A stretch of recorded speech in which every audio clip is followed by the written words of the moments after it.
పాకిస్తాన్ అన్నతో దేశవ్యాప్తంగా అల్లకల్లోలం సృష్టించడానికి మన మధ్యనే తయారైనటువంటి మానవ బాంబులు, మన తిండి తింటూ మన దేశపు బ్రతుకుతూ చివరికి పాకిస్తాన్ పట్ల ప్రేమతో మారినటువంటి ఈ నీచాతి నీచులు, నీచాదములు ఎవరైతే ఉన్నారో ఈ దరిద్రులందరూ కూడా 2-3 మార్గాల్లో వెళ్ళారు. ఒకటి, కర్తార్పూర్ హైవే ఏదైతే ఉందో పంజాబ్ దగ్గర నుంచి పాకిస్తాన్కి వెళ్ళడానికి, అలా వెళ్ళినటువంటి సిక్కులు ఒకవైపున పాకిస్తాన్ ట్రాప్లో పడ్డారు. వాళ్ళు ఇప్పుడు అరెస్ట్ అయినటువంటి వాళ్ళల్లో ఉన్నారు. డబ్బులు తీసుకుని ఈ దేశంలో దేశద్రోహానికి చేస్తున్నారు.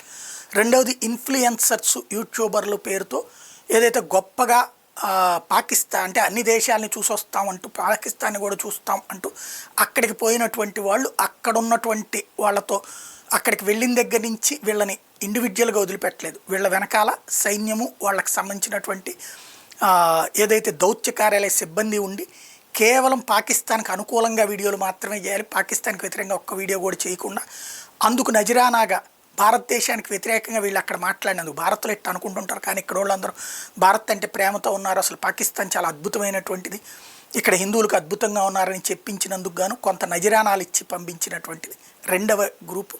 వీళ్ళని ఇప్పుడు అట్లాగా యూట్యూబర్లుగా, ఇన్ఫ్లుయెన్సర్లుగా అక్కడికి వెళ్ళినటువంటి వాళ్ళని ఆరాధిస్తున్నారు. మూడవది, టూరిస్ట్ వీసాల మీద వెళ్ళి ఐఎస్ఐఎస్తోనో లేకపోతే పాకిస్తాన్ ఐఎస్ఐతోనో సంబంధాలు పెట్టుకుని ఆ తర్వాత ఈ దేశంలోకి వచ్చి వాళ్ళు హవాలా మార్గాల ద్వారా పంపించినటువంటి డబ్బులతో ఆయుధాలు తయారు చేయడం, ఇక్కడే ఆయుధాలు తయారు చేయటం అంటే బాంబులు తయారు చేయటం, లైక్ నేను విజయనగరంలో దొరికినోడు, ఇట్లాంటి వ్యవహారం మీద దృష్టి సారిస్తున్నారు. టోటల్గా 3 రకాలైనటువంటి దేశద్రోహుల్ని పట్టుకునేటటువంటి ప్రయత్నంలో ఉన్నారు.